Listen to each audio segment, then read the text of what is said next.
Thank you all for being here on this beautiful day. We're already in summer, even though we're still in session.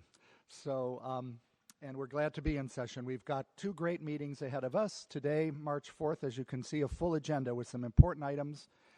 And March 11th, which also has many important items. I'll be mentioning those later. First, we proceed to the approval of minutes.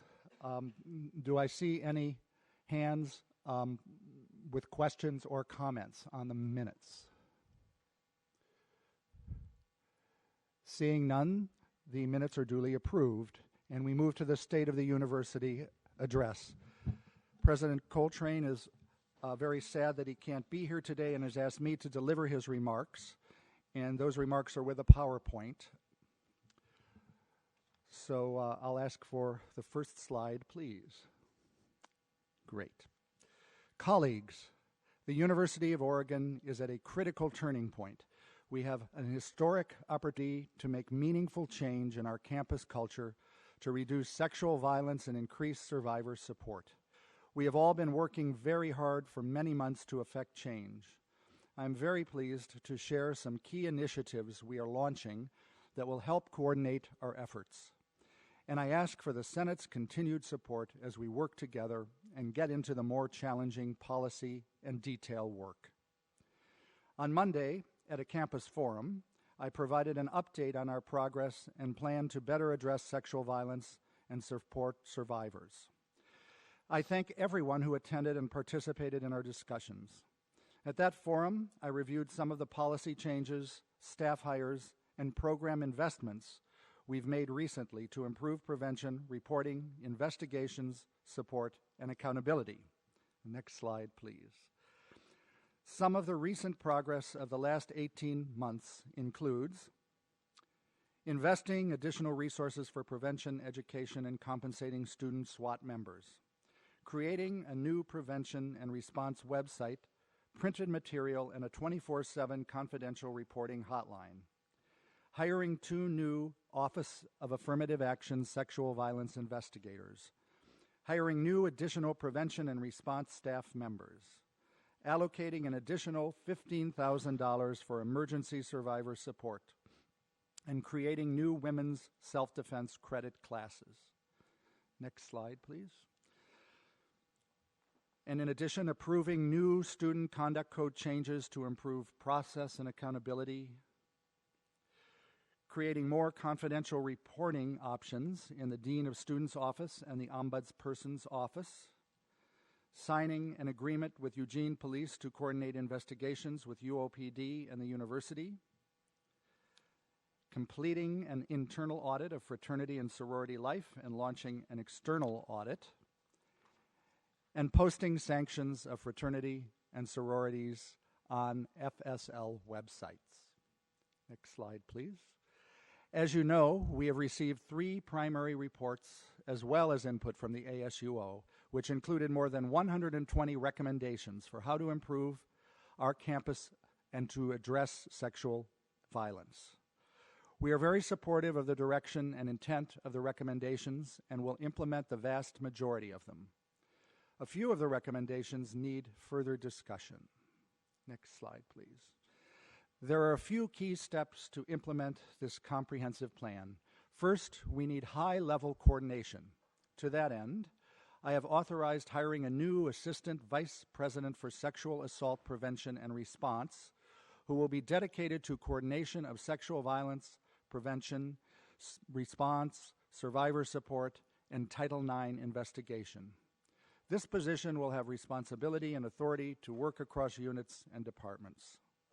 Secondly, I am appointing a permanent advisory group on addressing sexual violence that will work with the new AVP and other VPs to guide, assess, and track the work to prevent and address sexual violence. This council will be representative of campus and include our own experts. I'm accepting nominations now for this advisory body. Next slide, please. To address issues of prevention and assessment, we are working on plans to conduct 2 sexual violence campus climate surveys this spring, begin a new bystander intervention program next fall, increase SWAT funding, and employ more consistent, student-centric, year-long messages. Next slide, please. To improve our response and survivor support, we are immediately increasing our capacity for Title IX investigations. That includes designating 2 new Title IX deputy officers, as well as increasing the number of confidential reporters. Additionally, we will be reviewing our reporting policies to address concerns about mandatory reporting. Next slide, please. Finally, I am extremely grateful for the leadership the Senate has taken on key issues. During Monday's forum, we also had a conversation about the Senate's effort to create proposals for mandatory classes, create syllabi and classroom discussion language, and look into the review or revision of the faculty-student relationship policy. Next slide. I again want to thank all who were able to participate. The forum was productive, challenging, and illuminating. I learned that we have a lot of work to do on this issue, and that many on our campus believe we are moving too slowly on this issue. I also heard from others who cautioned us to move carefully and deliberately and not simply throw money at the issue hoping that it solves the problem. The most passionate voices in the room came from students. I appreciated hearing their perspective, and I heard their anger and urgency loud and clear. This spring, we will launch many of these initiatives, and I will continue to press for progress. I look forward to sharing more about our discussion and next steps in the coming days and weeks. I thank President Keir for reading this on my behalf while I attend the Board of Trustees committee meetings. Sincerely, Scott Coltrane, Interim President.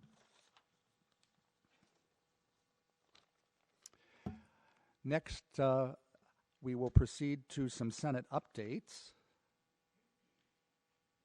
I'm not going to be answering questions on his behalf, so those will come later. Unfortunately, the President won't be here on March 11th either because of a former commitment that he really cannot skip. So I will again be reading remarks from him at that time. But I'd like to go through the Senate schedule with you now. Next Senate meeting is Wednesday, March 11th, as I've said. We're back in Lawrence Hall, room 115, from 3 to 5.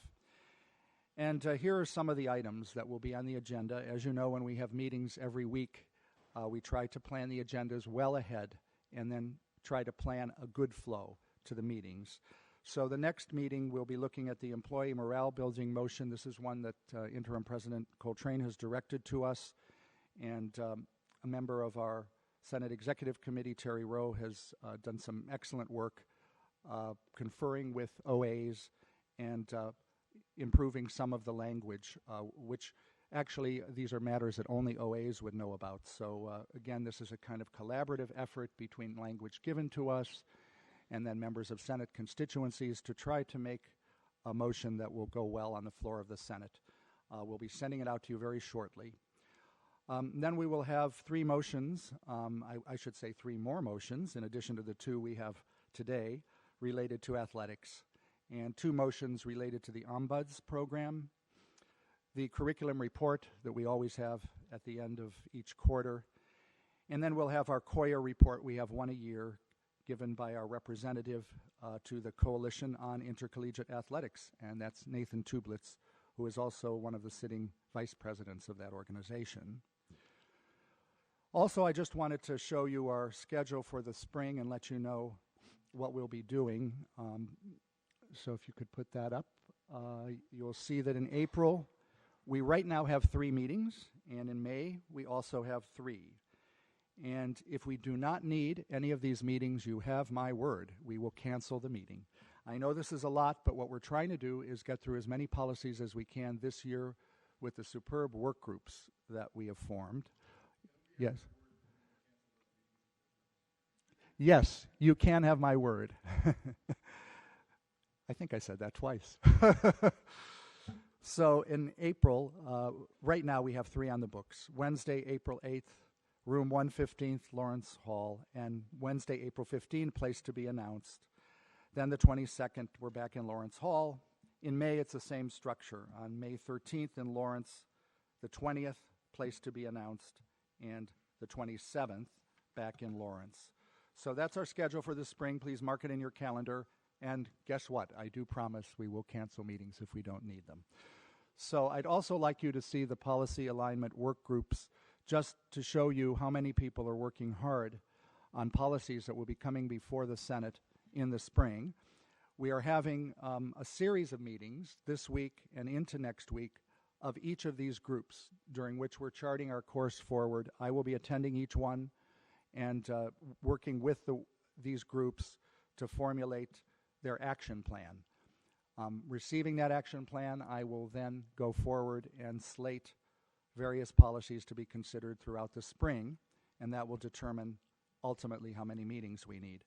So just take a look at all of your colleagues who are dedicating their time, their expertise to this effort. First, the grievance work group, the student grievance work group,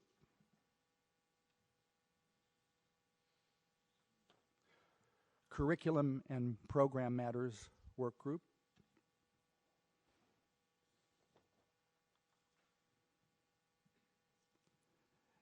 employment matters work group,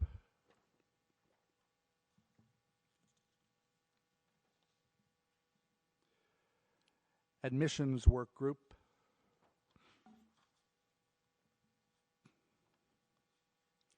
and discrimination policies work group. So in the history of our Senate, this is really the largest and most extensive organization of the Senate into a series of work groups to address pressing issues that face us. These policies are crucial to the functioning of the university, and we want to make sure that this is done right. All of these work groups were formed through legislation, and all of the policies that they're considering will come before you either for repeal or adoption, or they may have minor revisions. We expect that most of the policies in this next layer of policy consideration will have minor revisions. So you'll be getting essentially redlined copies to take a look at and to prepare for each of our meetings in the spring. So I think that everybody on this great endeavor that we've just shared with you deserves a round of applause. Thank you to our colleagues for their hard work.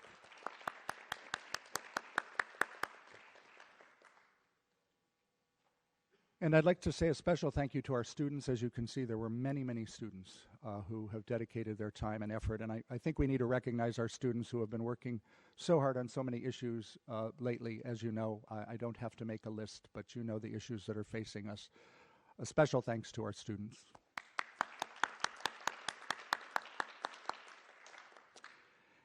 And now we proceed to the new business of the day. First, oh yes?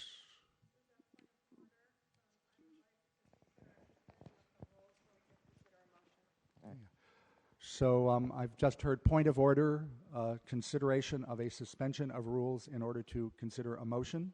I believe that motion has been submitted, so if you could put that up on the screen. And if you would like to just give us, not a lot of background because we're not in discussion yet, but just give us an idea of what we will be voting on in a moment as to the suspension of rules. Okay, so the motion that I hope that we can agree to consider if we suspend the rules is not in our name. The UO Senate rejects UO's response to the lawsuit from the student survivor of alleged rape. Thank you. Can everybody hear? Is it easy to hear? I think when we use a microphone, really have to put it very close in this particular environment. We're used to Lawrence where it's a little easier, so I know I'm having to speak very close to the microphone as well. So thank you. So I'd like to ask the Senate to consider, if you would just like to take a moment just to look through this. We're not going to discuss it, but you're going to be voting on whether to suspend the rules to discuss and vote upon this motion. Just take a very quick look.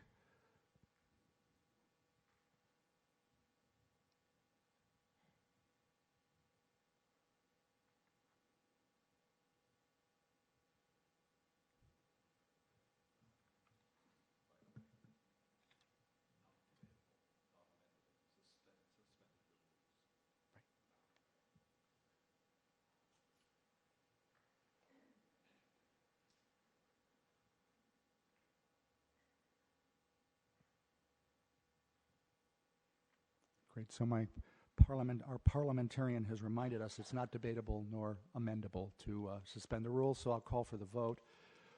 All in favor of suspending the rules, please say aye. Aye. Opposed, nay. I believe there was maybe one or two, but it carries, so the rules are suspended, and we will proceed to consider this motion. Do you give this motion to the Senate? I do. A second, please. Andrew Lubash, second. And I will now read the motion, and because you haven't had it before, also for the web streaming, I will read it in its entirety. Section 1.1, whereas on January 8th, 2015, the University of Oregon student survivor of an alleged March 8th through 9th, 2014 gang rape by 3 UO basketball players sued the university and basketball coach Dana Altman. 1.2, and whereas on February 9th, the university filed a counterclaim against a student asking the court to order her to pay the fees for the university's own outside lawyers. 1.3, and whereas the university's counterclaim outraged many in the university community and the public. 1.4, and whereas, despite withdrawing the counterclaim on February 26th, the university retained language from the counterclaim saying that some of the lawsuit's allegations, A, amount to unclean hands, B, threaten to harm all sexual assault survivors in Oregon's campus community, and C, create a risk other survivors will wrongly be discouraged from reporting sexual assaults and sexual harassment. 1.5, and whereas the university's efforts to defend itself in this and similar cases should be limited to disputing facts instead of using its legal documents to make sweeping, polemical policy statements that themselves can cause harm to survivors. Section 2.1. Be it therefore moved that the University of Oregon Senate appreciates Interim President Coltrane's decision to drop the university's counterclaim against a student survivor for UO's legal fees. 2.2, and be it further moved that the Senate fears that the victim-blaming language that is still in the revised response listed under unclean hands will harm victims of sexual assault at the University of Oregon, discourage them from reporting rapes, and have a chilling effect on them defending their civil rights in court. 2.3, and be it moved that the Senate request that the university report to the Senate on how the university originally decided to file this counterclaim and how it later decided to continue the assertions that parts of the alleged victim's lawsuit are to be blamed for discouraging rape reports. 2.4, and be it further moved that the University of Oregon Senate ask the university president to withdraw the remaining counterclaim language that has been retained as a charge of unclean hands. And 2.5, and be it finally moved that the University of Oregon Senate wants all to know that the University of Oregon administration and the basketball coach Dana Altman are not acting or speaking in our name. Financial impact is cost neutral.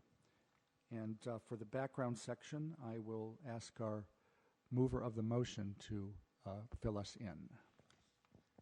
Okay, so it might be useful actually for me to read the section in the amended university response, which is go back where you were, 19th defense. This section is the part that has the majority, but not exclusively all of the language that I consider to be victim blaming. And it reads, I think I'll just go to 102, paragraph 102. Plaintiff's attorneys filed a lawsuit with unfounded allegations that damage a good man's reputation in an attempt to curry favor and gain traction in the media and create pressure for a public university to pay a hefty sum to plaintiff, even though it has done nothing wrong. In this case, plaintiff's counsel's false allegations threaten to harm not only Oregon and Altman, but all sexual assault survivors in Oregon's campus community. The publication of false allegations about Oregon's handling of a report of an alleged sexual assault create a very real risk that other survivors will wrongly be discouraged from reporting sexual assaults and sexual harassment to Oregon in direct contravention of the goals of both Title IX and the University of Oregon. Conveying the facts about how Oregon properly handled plaintiff's case is necessary to demonstrate the high priority Oregon gives to honoring the rights guaranteed by Title IX. A number of the sentences in this paragraph blame the survivor for doing harm to this campus. And this is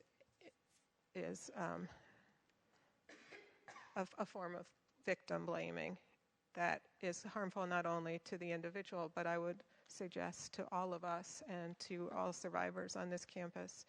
I also want to just say that when it says plaintiff's attorneys, and as if this is about plaintiff's attorneys, this is actually, as far as I can tell, a bit of a lawyer's game. The lawsuit is between the plaintiff and the defendant. And if you look at the front page of the lawsuit, it's between the plaintiff and the defendant. And that's not a meaningful distinction at this point. It's the plaintiff's lawsuit and the defendant's response. And I think the rest of it's pretty straightforward in terms of what we said. Great. Any more comments before we open the floor? No? So I open the floor for discussion about this motion. Comments or questions? So can you elaborate what is the council's false allegations? That was Senator Rajai. Yeah. I actually didn't understand the question, sorry. So it refers to false allegations by the council? Oh, that's, okay, so that's the university's response. So the university is using that phrase, so I don't think I can explain the university's use of that language. Further comments or questions? Yes, Senator Allen. I'm supportive of the Senate taking a stance and supportive of this resolution. I think if we're going to encourage students to report, we need to then not tell them that their act of reporting is frivolous or causes harm. Thank you for your comment. Other comments, questions? Yes, please. Senator Brown. Hi. I'm supportive of the idea, but it seems very strange to me that we insert ourselves midway into a legal process. I mean, I haven't followed this engagement, line by line. And I just find it very strange that we sort of insert ourselves midstream. I don't really know what's behind a lot of this statement. Do we need to understand,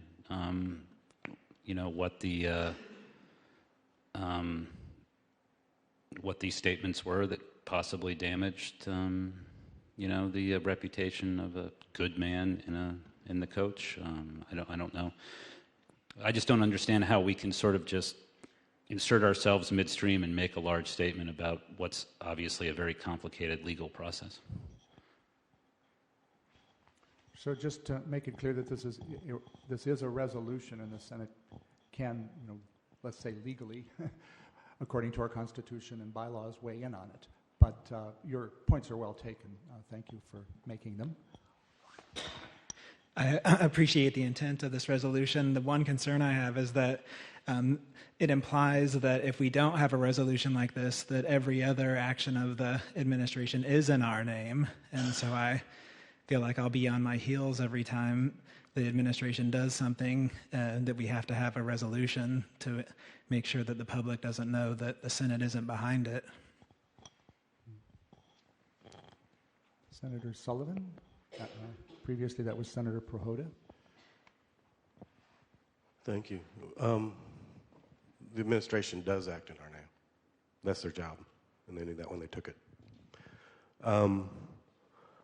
I think sometimes the counter-argument against this is that it's a law case. You have to do whatever you can to win a law case.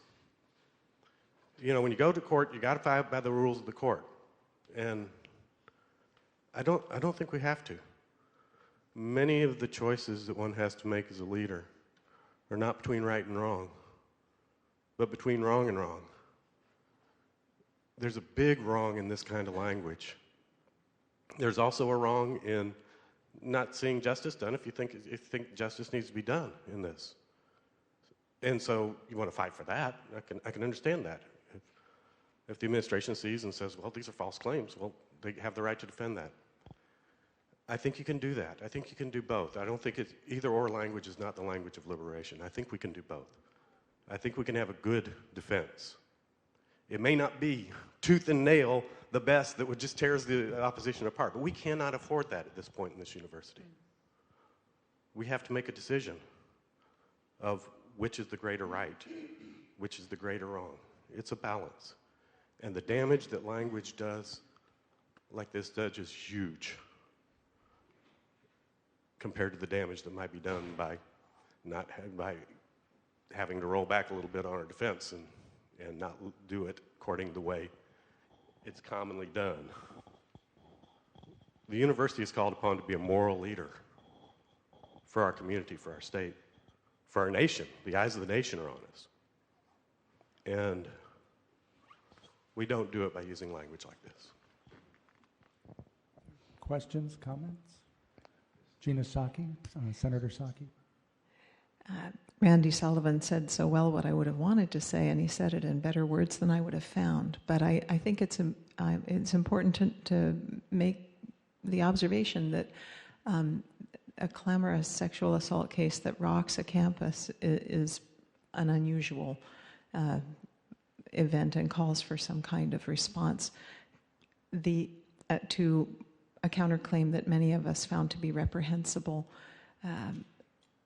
ontologically, ethically reprehensible, before even considering the teleology of how it might impact the victim or other victims.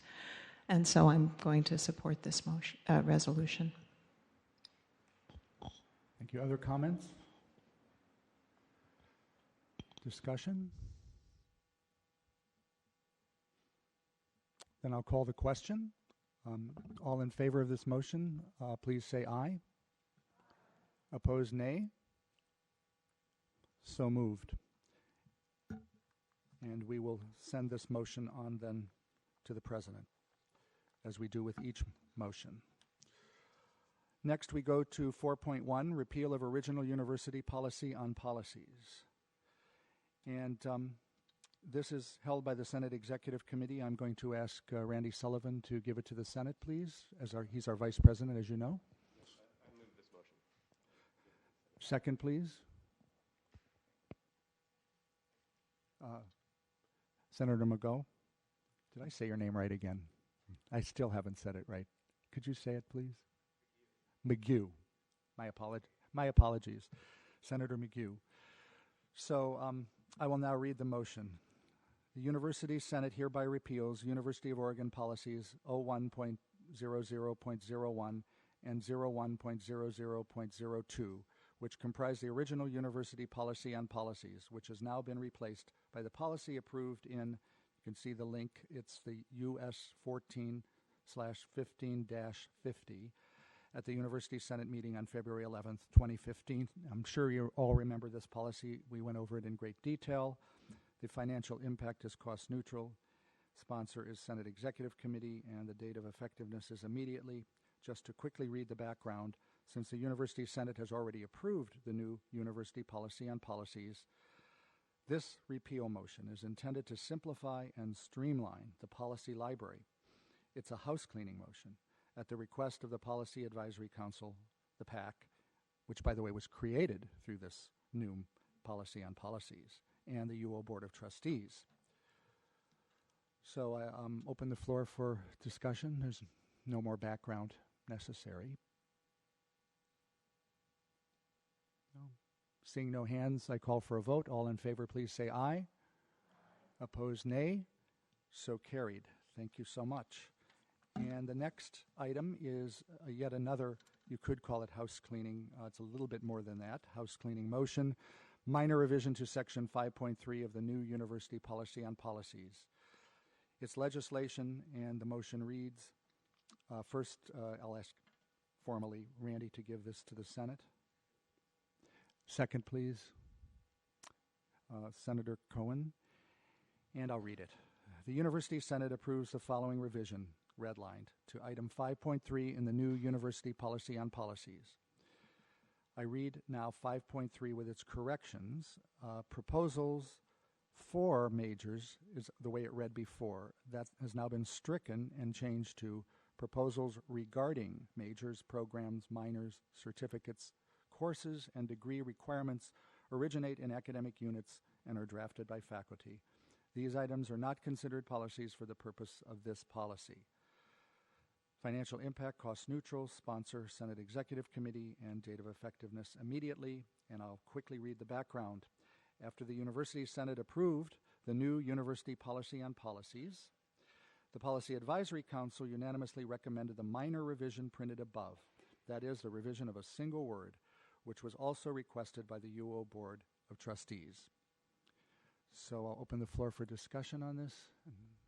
By the way, I should say that the Policy Advisory Council initiated this, and the thought was that they were trying to help the Senate. They felt that this actually was a better way of stating what is indeed constitutionally and according to the bylaws the responsibility of the Senate. So it was a helpful suggestion. Any discussion? Seeing no hands, I call for a vote. All in favor, please say aye. Opposed, nay. So carried, and we move to 4.3. Ad hoc committee to investigate the role and function of the Faculty Advisory Council, FAC. The owner of this is the Senate Committee on Committees. It's also actually the Senate Executive Committee. So I'll ask Randy Sullivan, who is also the chair as vice president, chair of the Committee on Committees, to give this to the Senate. Thank you. Second, please. Who's the second? Oh, thank you. Diane Dugas, Senator Dugas. And so we proceed. I will read the motion. Whereas the University Senate approved the legislation open committees meetings on March 23rd, 2014, 1.2, whereas said legislation mandates that all meetings of the university standing committees, Senate internal committees, and Senate ad hoc committees shall be open, and 1.3, whereas said legislation directs the Committee on Committees to formulate working groups in order to address concerns regarding the FAC, Faculty Advisory Council, the SBC Senate Budget Committee, the FPC Faculty Personnel Committee, and all other committees that consider confidential information, and then develop relevant legislation as needed. And 1.4, whereas the working group, which was formed to address concerns regarding the FAC, Faculty Advisory Council, has found that there are differing and emerging ideas among various stakeholders regarding the role and function of the FAC in the past and regarding what role and function would best address the current and future institutional needs of the university. And 1.5, whereas said working group believes that any determination as to whether and to what degree the FAC should be exempted from the open committee meetings legislation cannot be made until the role and function of the FAC has been clarified, Section 2.1. Be it hereby moved that an ad hoc committee shall be convened to review and consider the role and function of the Faculty Advisory Council and to recommend to the Committee on Committees such changes to the charge, responsibilities, and membership of the FAC as they find appropriate and efficacious. Said ad hoc committee shall also recommend to the Committee on Committees whether and to what degree the FAC should be exempt from the provisions of the open committee meetings legislation, and 2.2, be it further moved that the membership of said committee shall consist of 6 members, 5 of whom shall be statutory faculty and 1 of whom shall be an officer of administration. Members shall be appointed by the Senate President, and 2.3, be it further moved that said ad hoc committee will present its findings to the Committee on Committees on or before May 1st, 2015. The Committee on Committees will then draft a motion based on the report of the ad hoc committee for presentation to the full Senate on or before the last Senate meeting of the 2014-15 academic year. Financial impact, cost neutral, sponsor, Senate Committee on Committees, and also the Senate Executive Committee. And just to give you a brief summary of the legislative history, that in October, I personally asked, on behalf of the Senate, our Senate Vice President, who's chair of the Committee on Committees, to undertake a process and to form a process related to the FAC, the SBC, and other units that were mentioned in the original open committees legislation. There was some lively discussion about confidentiality. And so Randy has been working on that throughout the year. In a moment, I'll give him a chance to give us an update on his progress and to inform us about the process. as well as about this motion that we're considering at the moment. So Randy, if you would like to take it from here, please.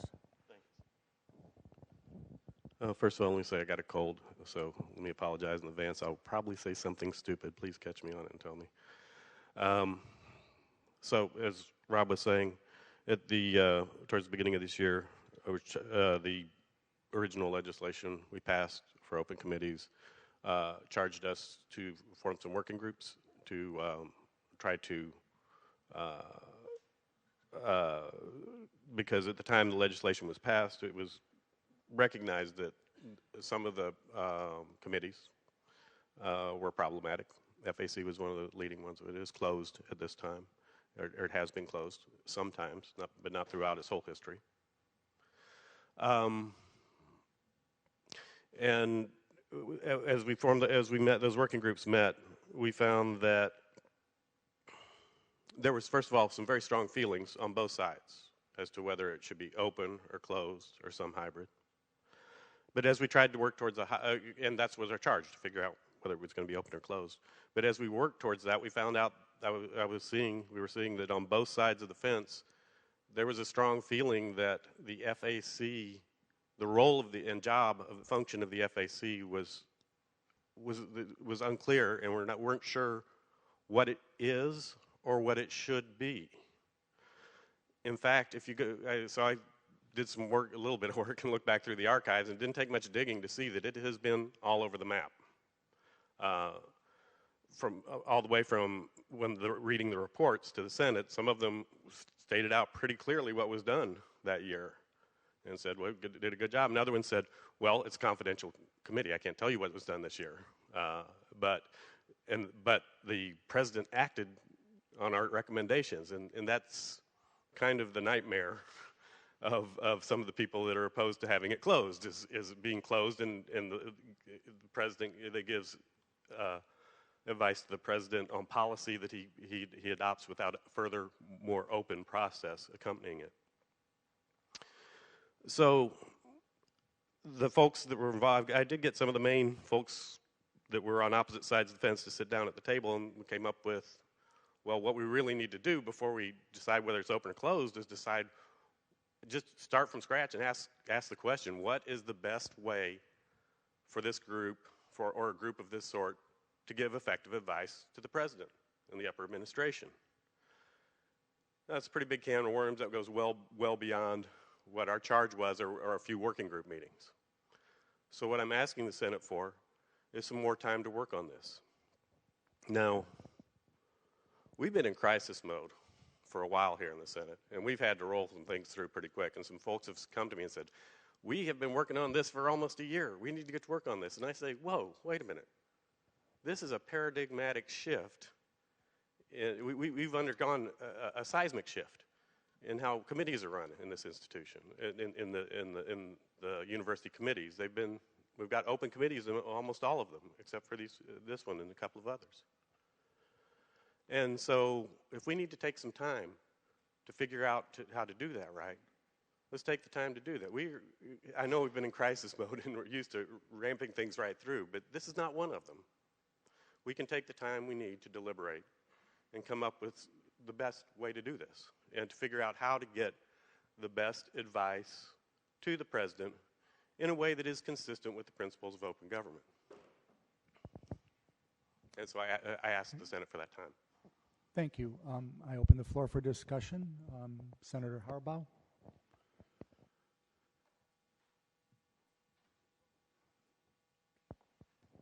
So I was one of the people that Randy met with about this. I think this is a good motion. The only thing I'm concerned about is the deadline of May 1st. We're going to presumably have a new president pretty soon, and he may well have his own ideas about what the FAC should do and how it should be done.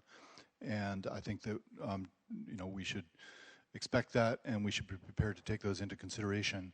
And so my feeling is that if we keep to that May 1st deadline, we're just going to have to, if we keep it in this motion, we're just going to have to extend it later.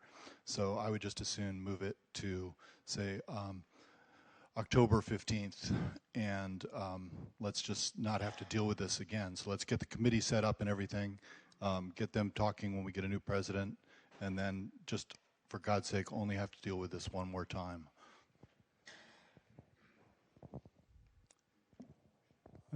So I move that we change the deadline to, what did I say, November 1st? Yeah, you would like October to make an amendment. 15th, You'd like 2015. to make an amendment. So An amendment, yeah. Right. I move to amend that date. Let's get that up on the screen. And that would be specifically under 2.3, I believe. Yeah. Is that correct? That's correct. And so then it would have to be the instead of the last Senate meeting of the 2014-15 year, make it immediate. Report to the full Senate as soon as practicable. Let's just not have to amend this thing again. Well, wait. For the last Senate, because the last sentence of that says make a report Right. before the, yeah. So the only concern, of course, is that when do we want the new president to have a committee that's functional, either confidential or not? So the Senate needs to weigh in on that fairly early in the year. Am I not right, or maybe I'm? You're very much right about that. And so presumably, if we get a new president, we could do this over the summer and then do it at the first Senate meeting. Is that what you're thinking? Oh, whatever you would suggest, first or second meeting. I mean, it's. But I think for the new president, it might be worth considering doing it earlier rather than later, because the later it's pushed into the year, the harder it is if there is a change of gears. Yeah. Anybody else have any suggestions on that? Professor Magoo? First Senate meeting. Great. So we'll just read. Do we have that up there in red? Great. I can't see over there. So if you just take a look, on or before October 15th, 2015, and then we change the end. Report to the full presentation to the full Senate on the first Senate meeting of the 2015-2016 academic year.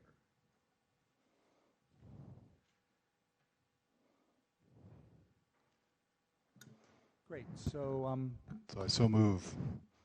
second, please. Senator Magoo, got it right this time. And now open the floor for discussion.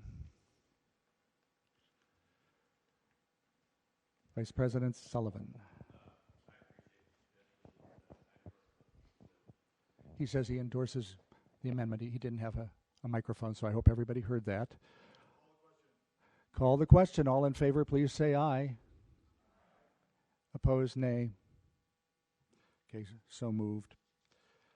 And now we return to the discussion of the main motion. So comments, questions?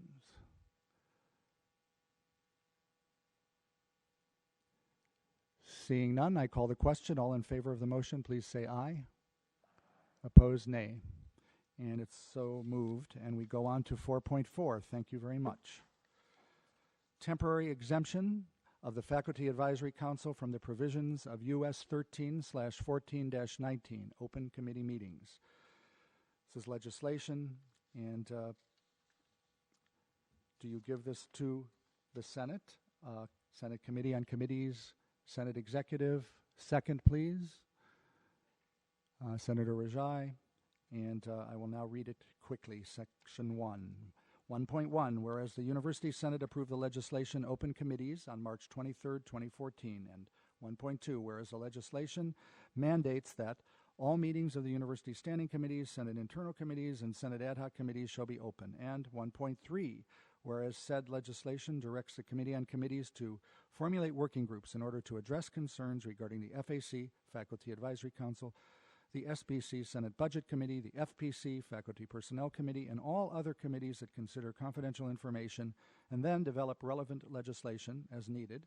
And 1.4, it should say, instead of 1.3, whereas the working group which was formed to address concerns regarding the FAC, Faculty Advisory Council, has found that there are differing and emerging ideas among various stakeholders regarding the role and function of the FAC in the past, and regarding what role and function would best address the current and future institutional needs of the university. 1.4, whereas said working group believes that any determination as to whether and to what degree the FAC should be exempted from the open committee meeting legislation cannot be made until the role and function of the FAC has been clarified. And 1.5, whereas the interim president of the university responded to US 13/14-9 on November 19, 2014, asking the Senate to provide more time for the Committee on Committees to address concerns regarding the FAC. See Attachment 1, Section 2, 2.1, be it hereby moved that the Faculty Advisory Council shall be exempt from the provisions of US 13/14-19 till the end of the academic year 2014/15, and 2.2, be it further moved that if this motion does not pass, the Faculty Advisory Council shall be subject to the provisions of US 13/14-19 immediately.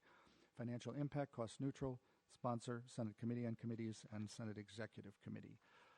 Background, Senator Sullivan.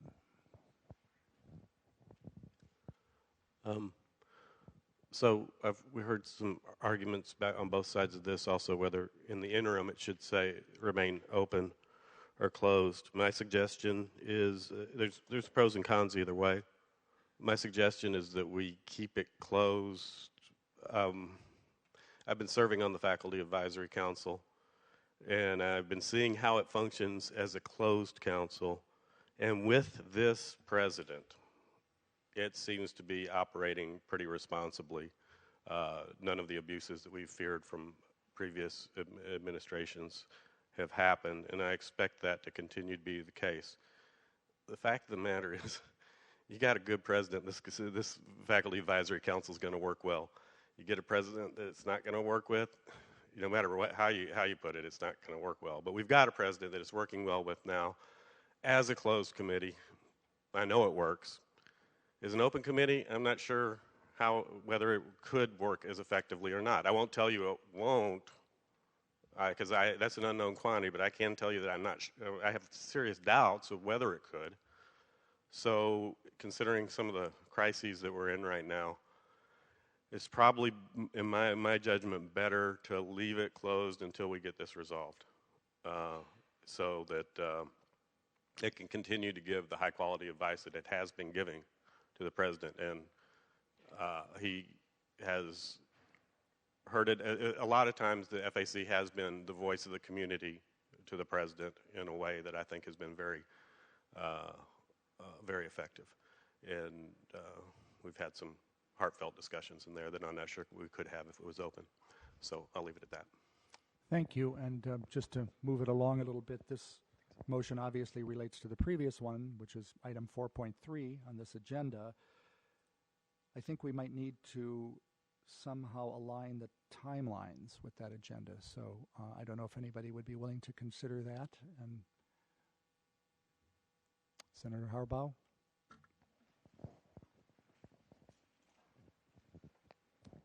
Move that an amendment to change, I guess, section 2.1.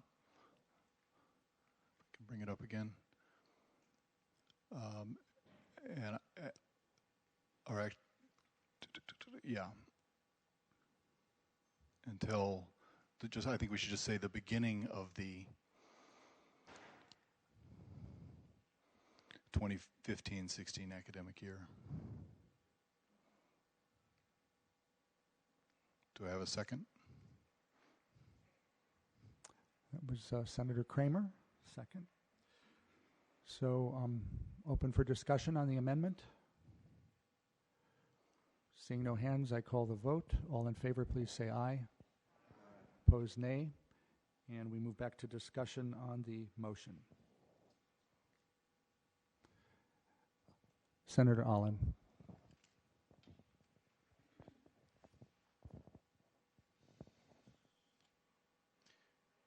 I'm always a little bit hesitant to propose changes that aren't going to significantly impact content, but it really bothers me that 2.2 is in the motion and not a whereas, so I'm going to move that 2.2 be changed to 1.6, and be it further moved be changed to whereas.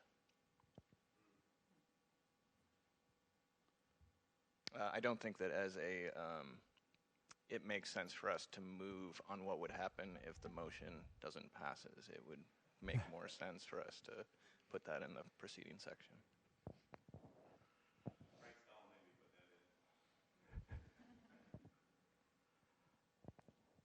Okay, do we hear a second? Senator Harbaugh, and so now discussion on the amendment. Seeing no hands, I call for a vote. All in favor, please say aye. Opposed, nay. And so it goes. And now we return to discussion on the motion, which has only 1.2.1 under Section 2 now. Comments, questions?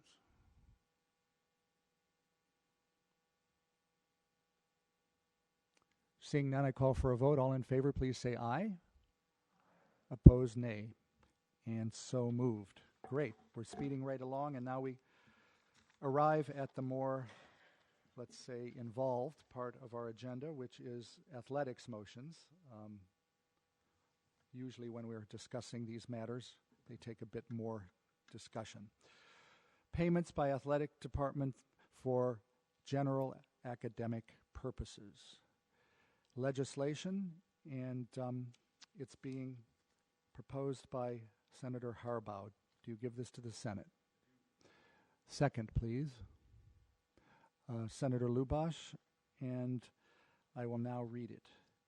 Section 1.1. Whereas in 2004, the UO Athletics Task Force, which included President Dave Fromeyer, Athletic Director Bill Mose, NCAA Faculty Athletics Representative Jim O'Fallon, the Senate President, and many Senate and faculty representatives, concluded a 3-year study of UO athletics with a report that stated as recommendation number 1, I quote, "The task force and the athletic department recommend a voluntary financial contribution by athletics to the Presidential Scholarship Fund," close quote, and 1.2, whereas in 2008 the Senate passed a resolution reiterating this recommendation, and 1.3, whereas in May 2012 the UO Senate passed another resolution endorsed by 4 former Senate presidents in its stronger form as legislation, requesting that the President direct the athletic department to end subsidies for athletics starting on 7/1/2013 and start making payments for academic purposes starting in 7/1/2014, and 1.4, whereas 2 months after the 2012 resolution, President Gottfredson wrote to the Senate President Margie Paris that, I quote, "One intent of the resolution is to ensure that athletics is paying an appropriate share of the cost associated with tutoring and advising of student athletes for the arena. This is clearly an appropriate aim and one I am fully supportive, with which I am fully supportive. More analysis needs to be undertaken to ascertain the nature of these obligations while preserving legitimate expectations derived from the existing agreements. We will expeditiously work to resolve these issues in collaboration with athletics," close quote, and 1.5, whereas the subsidies have not been ended, to the contrary, the payments from the provost budget to support tutoring and advising at the Jaquist Center for Student Athletes, services that are available only to student athletes, have increased from $600,000 in 2008 to $1.8 million for fiscal year 2011 to 2012, and now to $2.2 million for the 2014-2015 fiscal year after passage of the 2012 resolution. These services cost about $4,000 per student athlete, while UO's spending on similar services for non-athlete students averages only about $225. And 1.6, whereas the athletic department solicits donations and ticket surcharges for the Duck Athletic Fund totaling $28 million for 2014 through 2015, with the statement that, I quote, "The mission of the Duck Athletic Fund is to raise funds to offset the expenses of student athletic scholarships and related athletic department support at the University of Oregon," close quote. 1.7, whereas in the most recently available data for 2013-14, the athletic department paid only $10 million from these DAF funds to the academic side for tuition and did not pay any of the cost of student-athlete services other than a portion of the maintenance costs of the Jaquo building, and 1.8, whereas UO's academic budget has been paying $467,538 a year since 2009 to repay the portion of bonds used to purchase the Knight Arena land representing the area of the Mac Court land, And 1.9, whereas 11 years have now passed since the 2004 Task Force report calling for voluntary contributions from athletics toward academic scholarships, during which annual operating expenditures by the athletic department have increased from less than $40 million to more than $98 million, and 1.10, whereas during that time the athletic department has not made any such contributions and in fact has received increasing subsidies from the academic budget. 1.11, whereas the University Senate voted on February 12, 2014, that the motions on ending subsidies to the athletic department and payments by the athletic department for general academic purposes should be put forth as two separate motions.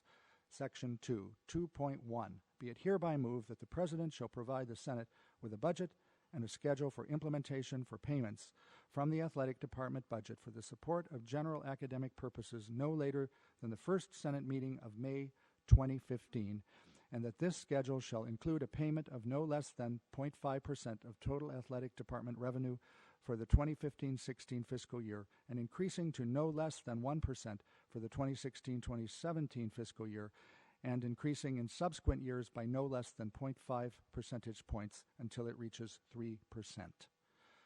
Financial impact, cost neutral. Sponsor, Senator William Harbaugh. And would you like to give us background information?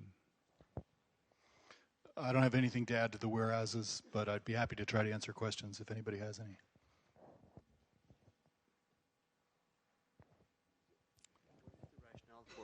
What is the rationale for the way you schedule these increases? Half one, half rather than one half? I'm just wondering. So I'm trying to make this as unobjectionable as possible. 3% increase, the total increase, would be about 1 year's growth in athletic department revenues. And so this, in total, once fully implemented, this would essentially shift their revenues back by 1 year of growth, a very minor burden to them, it seems to me. But I can imagine them still objecting on this in the sense that this is going to be a shock to their system. So I'd propose phasing it in as gradually as possible. So I'll open the floor for comments and questions.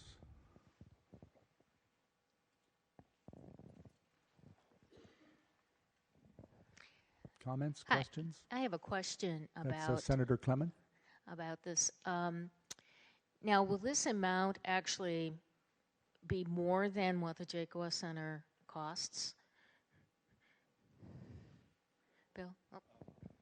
We'll just go back and forth. Actually, I think we could, why don't we use this for others, and then Bill will be answering most of the questions, I'd imagine. Okay, yeah, so the Jacoa Center currently is costing about $2.2 million. And the athletic department budget, by the time this is fully implemented, will probably be about $115 million. So pretty close. But this motion, despite all the whereases, which came from when we had two separate motions, right? Or when there was one motion to end the subsidies and have them pay something back. People thought that the motion to end the subsidies was maybe more difficult to explain. So I've taken that off the table, and this is just the motion to call for the payments from the athletic department to the academic side. And that's the part that was originally proposed in the 2004 Task Force report, and which has been reaffirmed repeatedly by the Senate.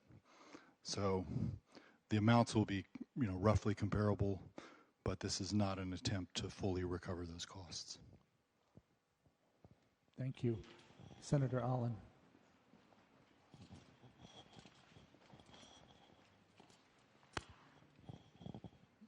I remember that the last time that we spoke about this, when I was present, when we had the 2012 resolution, we had members of the athletic department present. And I believe one of the things that we heard was that there were present commitments that made it difficult for us to implement this type of plan.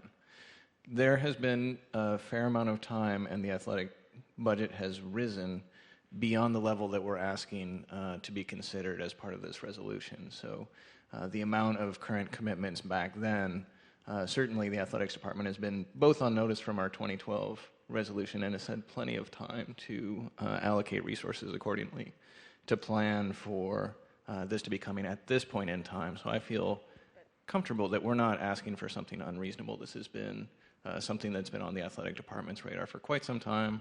They've had an increased budget that's disproportionate to the amount of money that we're currently talking about as part of this motion. So I feel like this should be well accounted for and well planned for at this point. Thank you. Other comments, questions? Senator Dreiling.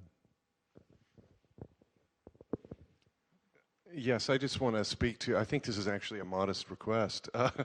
When I talk to my colleagues at Penn State, for example, who point out how the athletic program there provides all kinds of benefits and support to the academic side, there's a very different kind of relationship that is established there, and a much clearer commitment to the role that the academic programs play in relationship to the university mission as a whole, and that is that the academic is the center.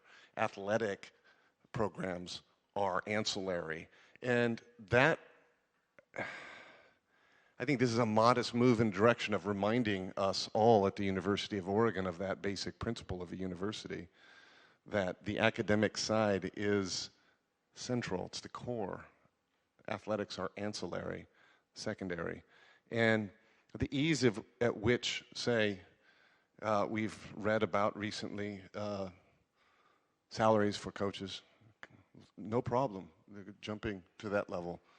The ease at which and the confidence which President Coltrane could speak to matching and meeting those salary obligations tells me that the athletic department doesn't appear to have a problem with its budget, and that this isn't a big ask. But more importantly, I think it's a reminder of where we are as a university to recommit and recenter the mission of the university around the academic side. And I hope this modest request can be received with that understanding. Thank you. Senator Espinoza. I have a question. If we could go to the top of the motion, please. So it's my understanding from reading this and reading the documents that this begins as a voluntary financial contribution. And it appears that there's been unwillingness, but actually it also appears that there's a lack of, if you will, an enforcement mechanism to make this happen. So could you talk to us about how you believe this motion will change that? So that's correct. The 2004 task force report was for a voluntary contribution, and I think that the other Senate resolutions were similar. Obviously, that hasn't worked at all, so that hence my move to ask for a specific schedule with dates and amounts. Is that? How are we going to enforce it, I guess, was the second part of your question. It's legislation. The president will have 60 days to get back to us to explain how he plans to make this happen. Or, if he has objections and some reasons why this is not workable, then we negotiate on it. Thank you. Other comments, questions?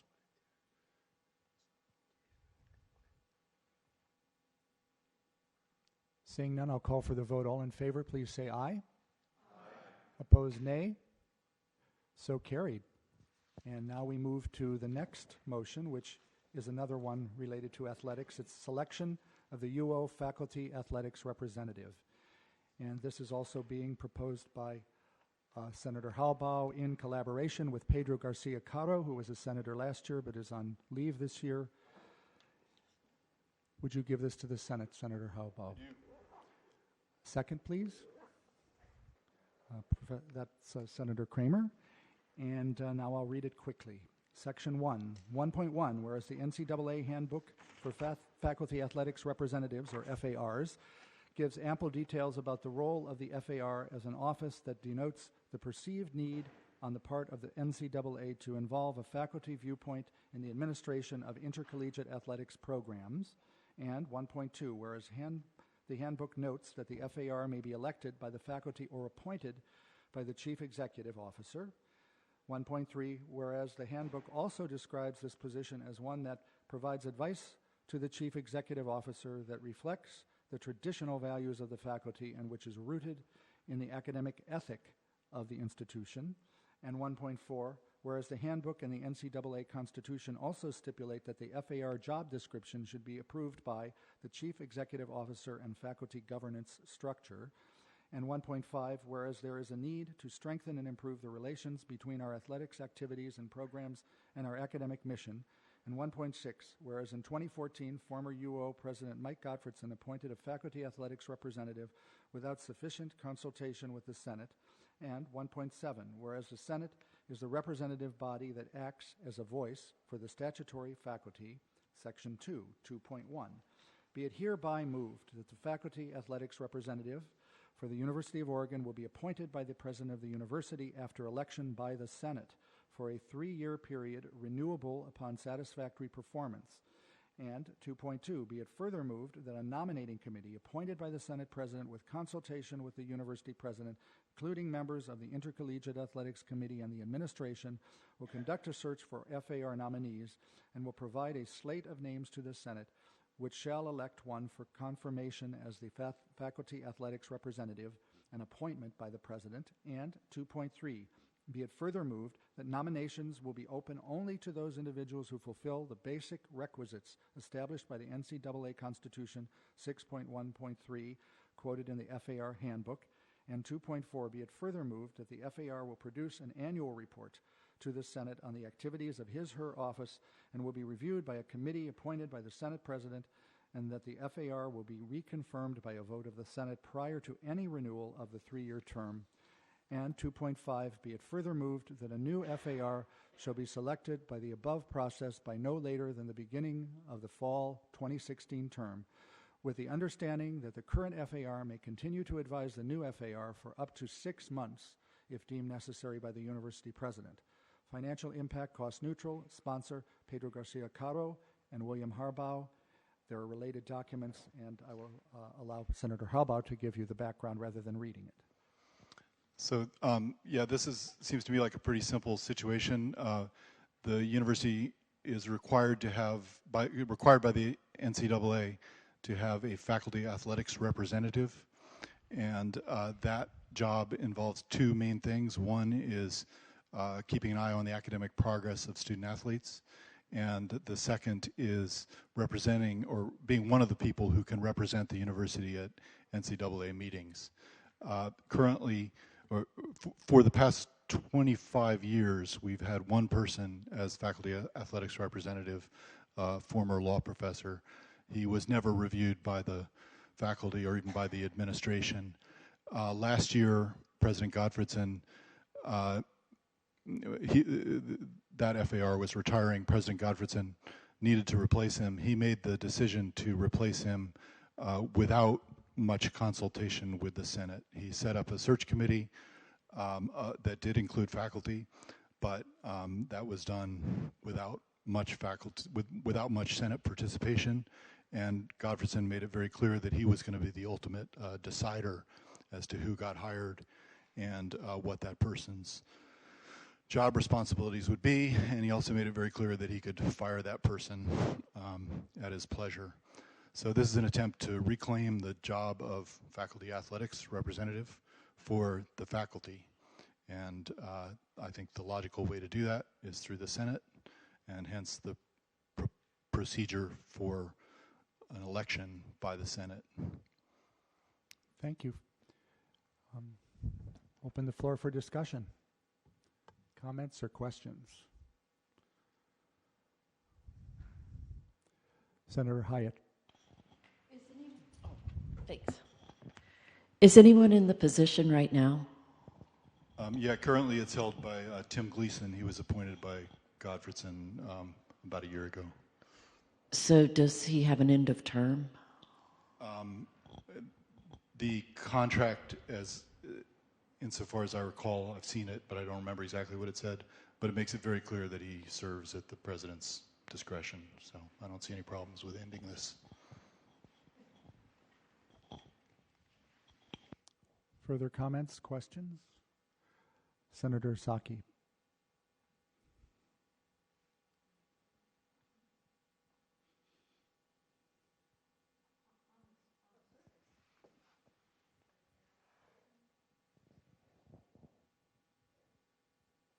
on the surface, it seems so obvious. A faculty athletics representative should be from the faculty and have a faculty represent a faculty point of view, and that the faculty should have some input into who that person is.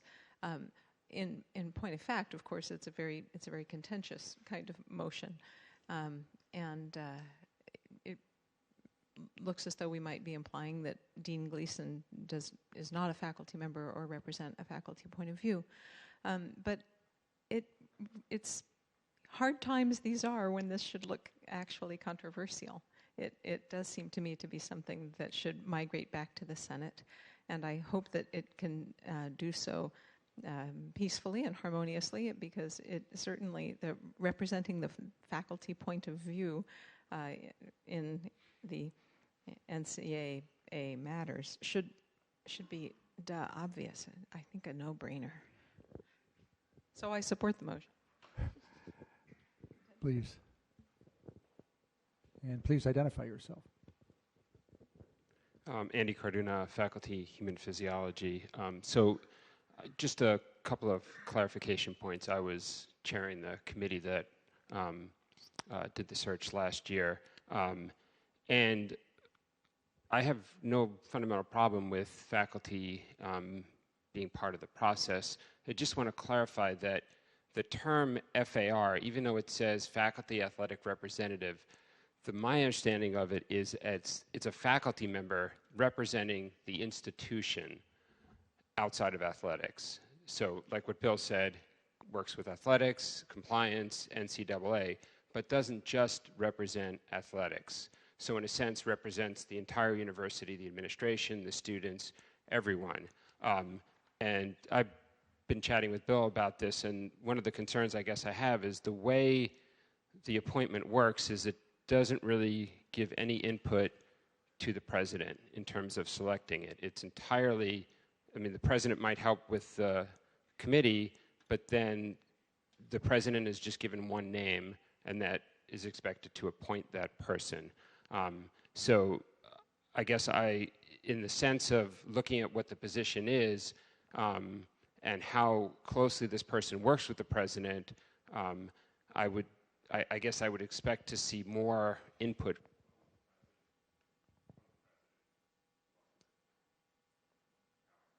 Is it the battery, or sometimes the batteries run out? Okay. Sorry. Yeah, so that was just, I don't know if you heard what I said, but that right now it's basically tying the hand of the president saying, here's the one person, you have to appoint this person, as opposed to some kind of collaboration. And also, in terms of anything that went on for last year or related to this, I talked to Bill about it, and he asked me if I could answer questions. I was here. I'd be happy to do that in terms of what went on last year for the search. Great, thank you. We appreciate that.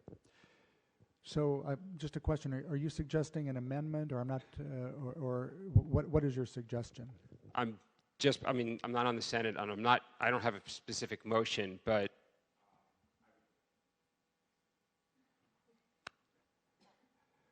tech is always fun, isn't it?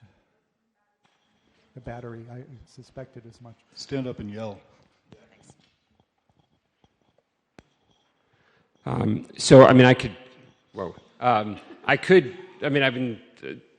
Like I said, I went back and forth a little with Bill on this, and I gave him some information. He made some changes, and I can certainly give you my thoughts on what I think should be there. I'm just concerned about it, the way it sits right now.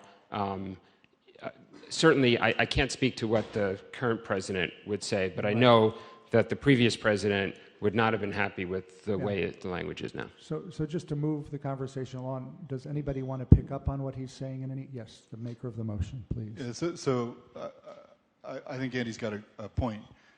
This is legislation. We'll have 60 days to hash out details like that. I wouldn't be surprised if President Coltrane would come back and say, I need a little more input than this. And I can imagine making an argument on that would be convincing to the Senate. So I strongly think that we shouldn't entertain any motions along those lines, because we've already got a process for working out that stuff. So you're not suggesting an amendment? I'm not suggesting an amendment. Okay. I saw Senator Davidson and Senator Dreiling. Did I see a hand? No. Thank you. Yeah, John Davidson, Political Science. Clarifying question. At these NCAA meetings, is the FAR the only voice there representing the university, or is there somebody else, presumably with presidential influence and choice, who is also participating in that process? Yeah, this information may be a little bit old because the NCAA has been trying to reform itself for a while, or reform in quote marks maybe. But it used to be the case that the president, the athletic director, the FAR, and possibly some other people were allowed to, vote and have input at NCAA meetings. That's probably changed a little bit, but that's the last solid information I have. Thanks. And Senator Dreiling. I just wanted to respond to your point about input from the president. I'm looking at the section 2.2 in particular, and thinking about the nomination process and the solicitation of nominees, and also the requisite criteria that are established by the NCAA, and wondering if that provides the kind of context for a workable framework for any future president or current president to have input. And I'm reading that and I'm thinking, yeah, that's my sense of that, is that does, but of course I think it makes sense what Bill said is, let's wait and see what happens with an actual president responding to the legislation, to see if they have specific suggestions. Thank you. Other comments, questions? Further discussion? So I'll call for a vote. All in favor, please say aye. Opposed, nay? And so moved. Thank you very much. Now we're going to go to the last point on the new business section of the agenda. This one has to pass by 2/3 vote of the quorum, I'm told, by our parliamentarian. So just to let you know about that. Before we go into it, I would just like us to take a little breather, and I'd like to introduce, for general acclamation, our new Senate Executive Coordinator, Bettina Lin.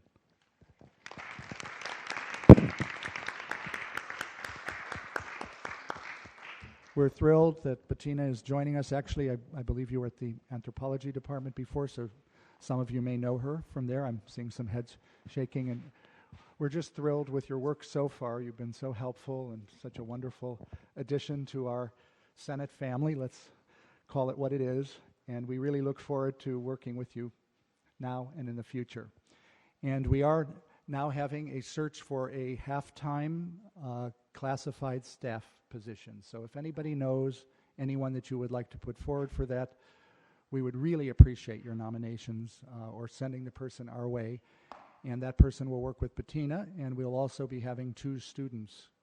So we will finally have a little staff, and we're just thrilled about that. So I'd also like to thank very much both Dan Daly and Rebecca Larkin, who have been our Senate executive coordinators throughout this year, and David Sackman, who's not here. He handles the committee side of our organization. So please thank all of them. They will be transitioning. Both Dan and Rebecca will be leaving at the end of this quarter, but David will be remaining until the end of the year because we go into that extended period of calling for service, and then we have the Committee on Committees process related to that. So David will remain and work with Bettina and our new classified hire in that process. So please give them a hand and a round of loud thank you applause.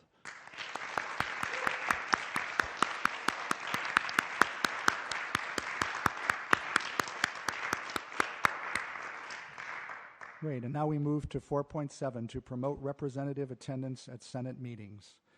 And this is being proposed by the Senate Executive Committee, so I will ask our Vice President to give it to the Senate. And a second, please. That's Senator Kramer, and now I will read the motion quickly. Section 1, 1.1. Whereas full attendance at Senate meetings assures the university community of its constitutionally mandated representation. And 1.2, whereas greater familiarity with the workings of the university's Senate will provide a secure foundation for the future of constitutional shared governance. Add the word "for," please. Section 2, be it moved that the Senate bylaws be amended as follows. 2.1, senators unable to attend a Senate meeting shall arrange for attendance by a substitute chosen from the senator's constituency, either statutory faculty, librarians, offices of administration, students, classified staff, or career non-tenure track research faculty. The substitute shall have full senatorial privileges and obligations while in attendance. 2.2, senators shall notify the Senate president of each substitution as far in advance of the meeting as is practical. 2.3, an act of substitution shall not be counted as an absence. 2.4, the constitutional requirements for attendance at meetings, see background, are not altered by these bylaw changes. Financial impact, cost neutral, sponsor Senate Executive Committee, date of effectiveness, 60 days from date of enactment, and the background you can read below. I think I'll just read that part of the constitutional. It's the constitutional attendance requirement 8.1. The seat of any senator shall be considered vacant if the senator is absent 2 times in one term from regularly scheduled meetings of the University Senate, unless the executive coordinator of the statutory faculty has been notified of the senator's illness or absence on university business. And if you take a look at 2.3, I just want to make a note. There wasn't a footnote, but I believe it relates to 2.3. An act of substitution shall not be counted as an absence. That, of course, relates to what I just read. So is there any further background? Randy, do you want to offer any? Well, I think this is a good idea. One of the things I like about it coming into the administration of the Senate is I think it's a good idea. One of the things I like about it coming in to the presidency of the Senate is that it gives people a chance to see what they might be getting into and enlarge our pool of constituents who might become interested in running for a Senate seat and getting involved or are getting involved in committees. And so that's one of the reasons I really like this is it not only accomplishes Frank's aim of making sure we have good representative attendance, but also, somebody say you want to run for the Senate? I don't think so. Well, we just sit in on the Senate for me for one time, and they get in here and they see, hey, this is a lot of fun, right? And they might consider further service, and I think that would be great. Okay. Thank you for your comments. I'll open the floor for discussion. Please. Sorry, I have a question just based on recent anecdotal observation of attendance. How many, according to this policy, are absent? Or how many seats are actually absent at this point, or has that been kept track of? Oh, you mean seats are not filled? I mean, according to the Constitution 8.1, which is currently, this is not something that's being proposed. This is in effect. We would just take the list, the sign-in list, and take a look and see, who wasn't here. That would show who wasn't here today. Those people could have provided substitutes. Right. I'm curious in general recently what has been the trend. Is this based on, sorry, this is the mathematician again, but is this based on data? Is this actually based on more than observation, or do we actually see a number of seats per this policy that are actually vacated? So you mean, when you say absences, you mean people who have actually declared their absence, who have said to us... I mean inexcused absences 2 or more times during we've had a fair number of inexcused absences. Not everybody is in touch with us. Sometimes it's because of illness. Sometimes it's because of family emergency. There was one meeting where we were very close to quorum for all of those reasons. This really wasn't anyone's fault. There are emergencies, as everybody knows. And as you know, we had a lot of illness at one point during the year that affected our attendance. So this also, even though it doesn't say, could relate to those kinds of matters. It's not just someone trying to get out of coming to a Senate meeting, but it could be because of illness, family emergency, some kind of emergency in the department of a particular person. But I can't give you any specific data at the moment, and nor have I seen any from the maker of the motion. I didn't see any. But I guess one additional curiosity I had was whether these seats being vacant, if it's not being kept track of, I guess that's one issue as well. But if these seats are actually vacant, how does that affect quorum? Is that removed from the total from which it's taken, so quorum is actually easier to be met if these seats are considered vacant, or that's what? a great question, and no, Okay. it doesn't affect. Quorum is based on the total number of senators. So in other words, it doesn't solve necessarily a quorum problem. What does solve it is that you have substitutes who are then, but we would still need a quorum, obviously, for any meeting. Yes, Senator Koopman. So just following up on that, I've been curious for a while about the process of seats being vacated. I'm not keeping tabs, but I have noticed a few people on the list who I happen to know who have never signed in. Are there seats being vacated so somebody else can fill them? In other words, is 8.1 being enforced? We haven't enforced 8.1 for the reason that the university has been in crisis since 2011, and people have been, as you all well know, and we have been doing our best to help people to, by the way, fulfill their departmental obligations, which often come up. Departments are also facing a lot of challenges. So we have been more lenient for that reason. But I have to say, looking around the country, because I happen to know this, being your representative to the IFS, Interinstitutional Faculty Senate, and also to the Pac-12 Leadership Coalition, that it's the same in other senates. I mean, this is an issue nationally that faculty members in particular are overworked. Obviously, students have very busy schedules. We have a more difficult situation because we have 5 constituencies, and in each constituency there are different responsibilities, time demands, so forth and so on. Not trying to make excuses, but I think it's given us a particular set of challenges, and because of those and the transformational process we're in, putting it politely, we have been more lenient as a result of that. So I guess I'm asking because I'm wondering if a combination of the legislation plus an enforcement of 8.1 would make sense. It might seem counterintuitive to enforce 8.1 if the goal is to have more people here, but I would also argue that the stick of having a letter sent to a department head saying that colleague X has been removed from the Senate because they have failed to discharge their obligation to actually show up after they've been elected by their entire constituency, either their entire college or the entire voting faculty in CAS Humanities. I mean, it's a real letdown to vote for somebody and they don't bother to show up. And we could make that be known if people aren't showing up rather than, I don't know, that's just a thought. I don't know how people feel about that. I think these are all, in fact, this is why we're having this motion, I believe, in part is to stimulate the Senate to have a discussion about this. And obviously, the Senate president doesn't make the rules, but the Senate does. So I encourage everybody to discuss this now, and let's find a way forward. We have had issues with attendance, but I have to say very clearly, they're not the fault of the individuals. It's been a very challenging time.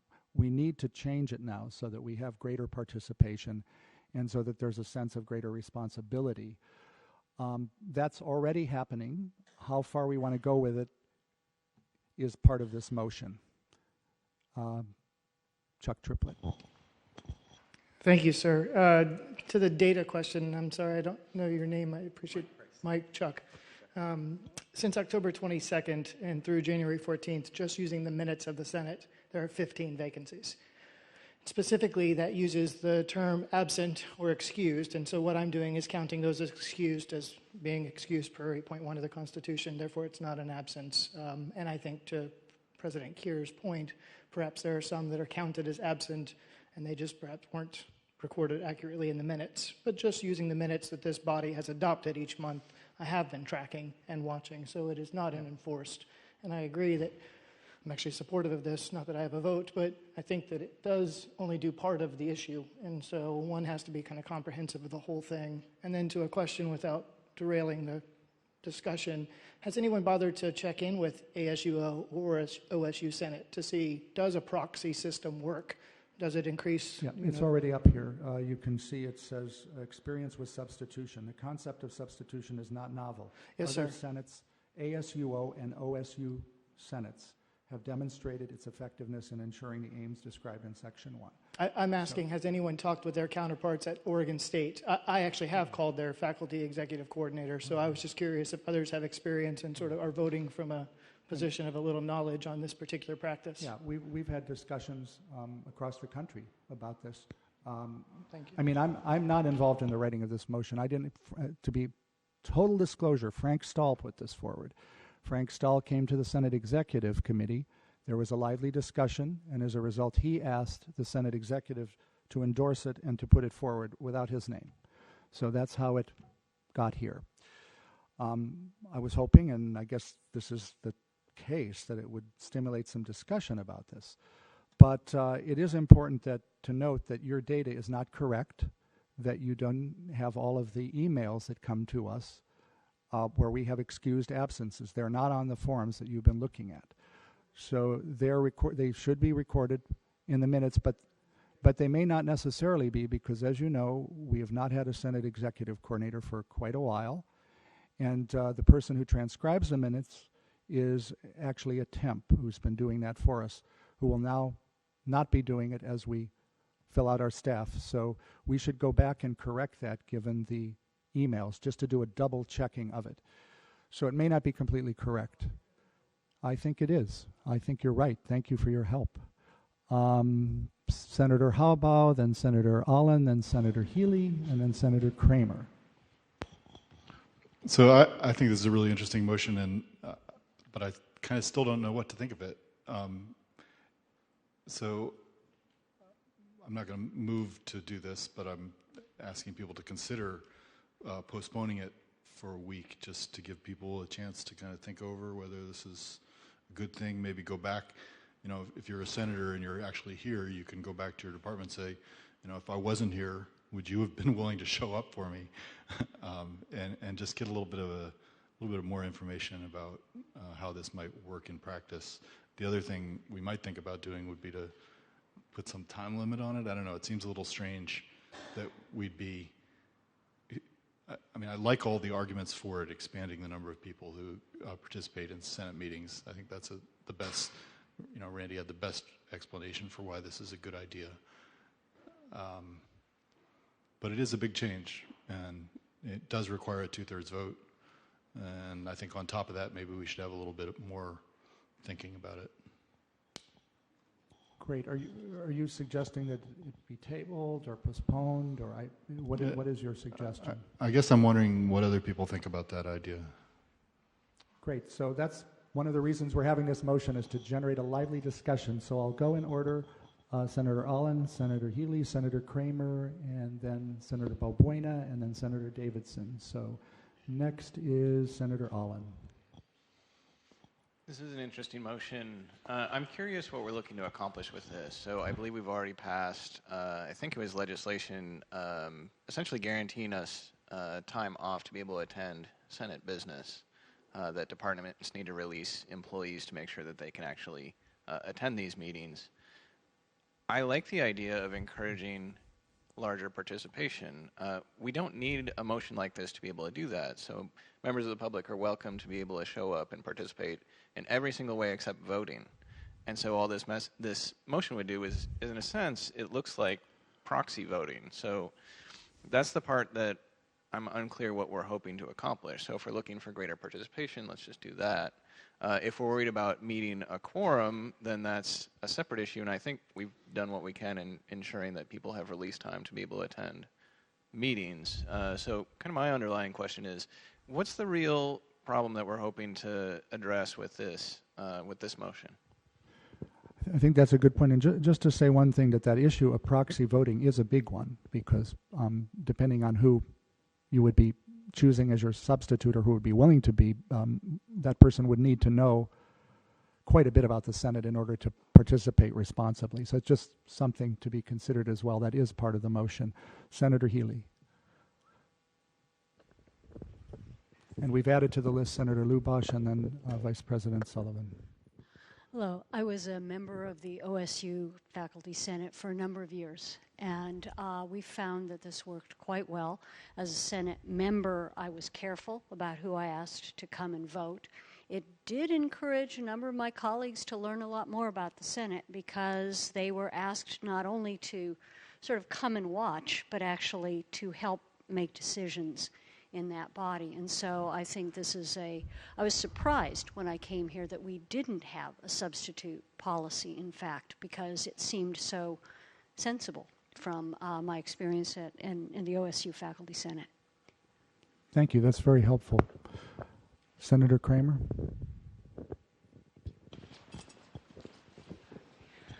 I was just going to point out that it's not mutually exclusive to enforce the attendance and do this, right? That sounded like we had to enforce or do this. And anyway, I think some enforcement, although I think you should definitely take emails for excuses, but I think substitution, I wanted to hear from the senator, the student, ASUO senator who raised her hand with her experience. Weren't you going to speak to that?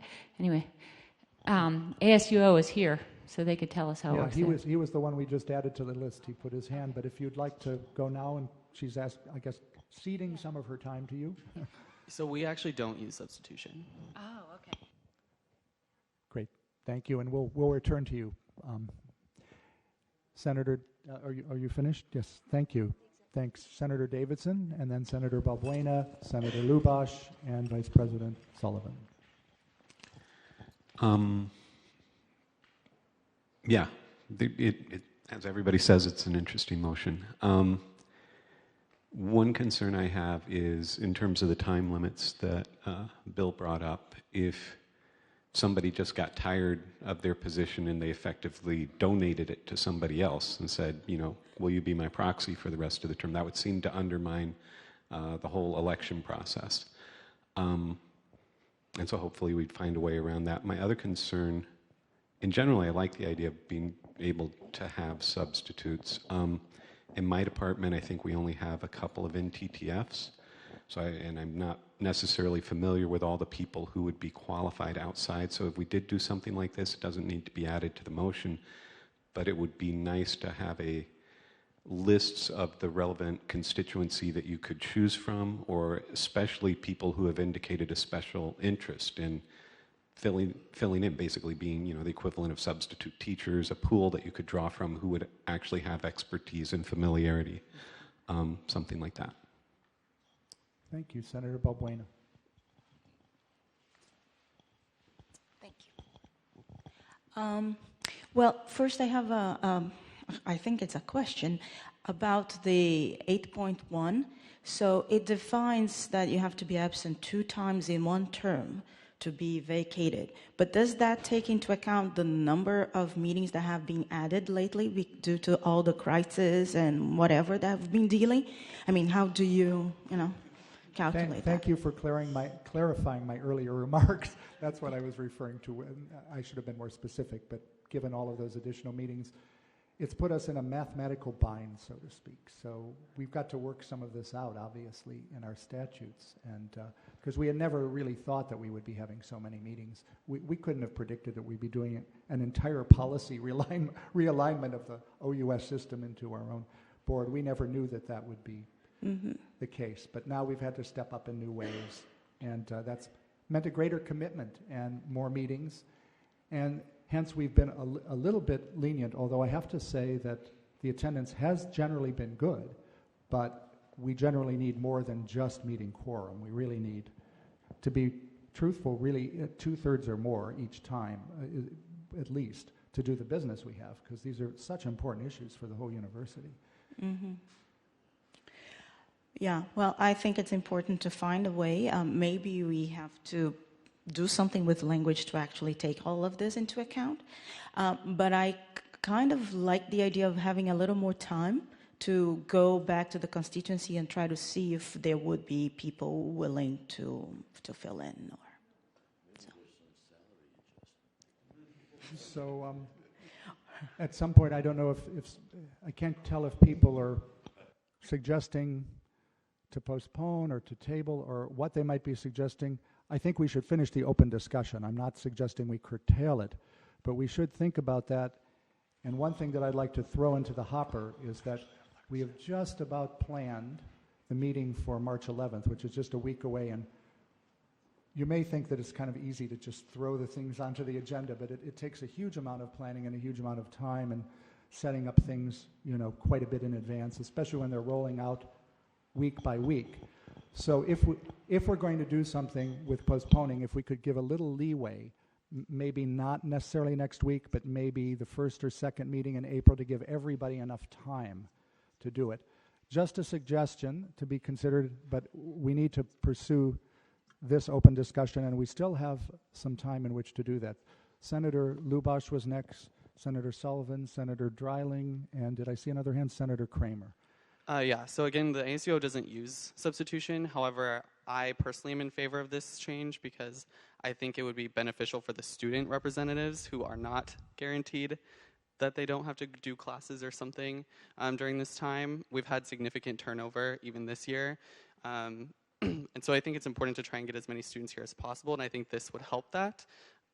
That being said, in my 2 years on this body, I've never really seen students have never been divided on really many of these issues. We vote almost in block always.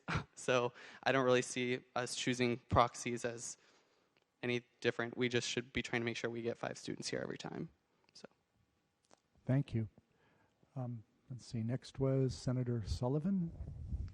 Thank you. I want to point out that I think it's a real important principle that faculty service and other constituencies' service at the university is at the heart and core of shared governance and maintaining a focus on the academic mission of our institution. We need to think about facilitating that, especially now as budgets tighten. Right now, back at my department, they're having a meeting where where we're negotiating with the college, and it looks like the result's going to be service is going to be squished a little bit. And I don't know how the negotiations are going. We're pushing back on that. So the commitment, we need to give some faculty and other constituents some wiggle room here. Other things come up, and and we need to facilitate that service.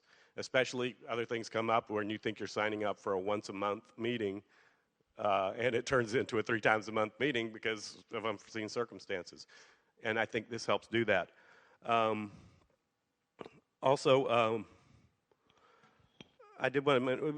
was with Frank as we were working on this. I talked it over with Frank. I'm sorry, he didn't want me to mention that much. But one of his concerns was he saw motions being passed with the concerned constituencies with no representatives from them there. And that was a big concern of him, that at least someone from the constituency.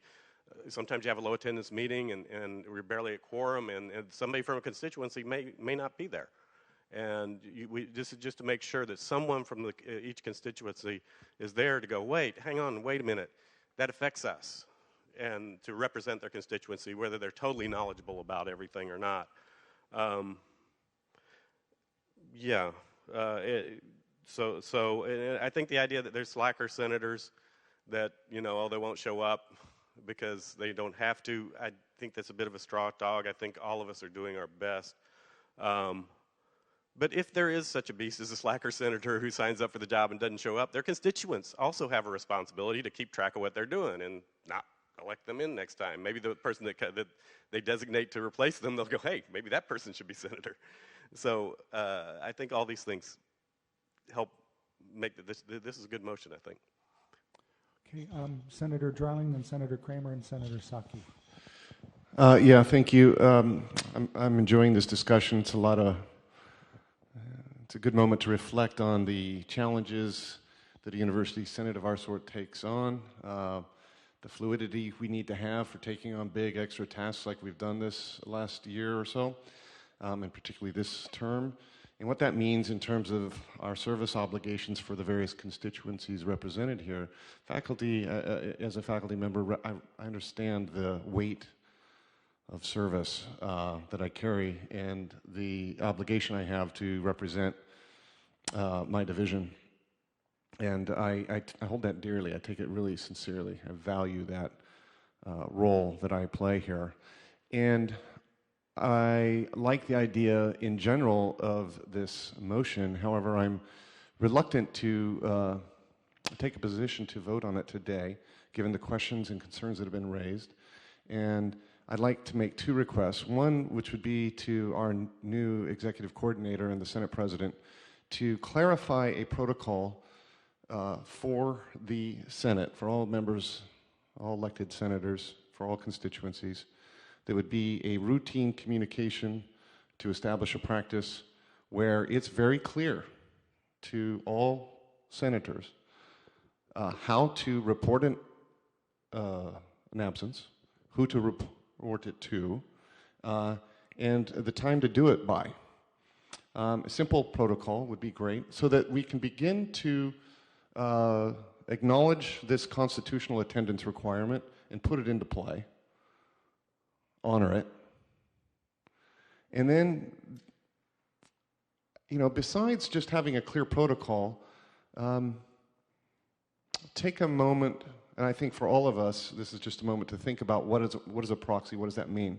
So I'd like to move to postpone, this is my second point, second request, move to postpone to the second meeting of April. So move to postpone with a definite date this motion for consideration by the Senate. So do we hear a second? Second. Ron Lovinger. And so postpone to a time certain, in this case, the second meeting. Great. I think that will give people enough time. So now we open the floor for discussion about the amendment. Senator Kramer. I was going to say sort of the opposite, so I think it's relevant to the amendment.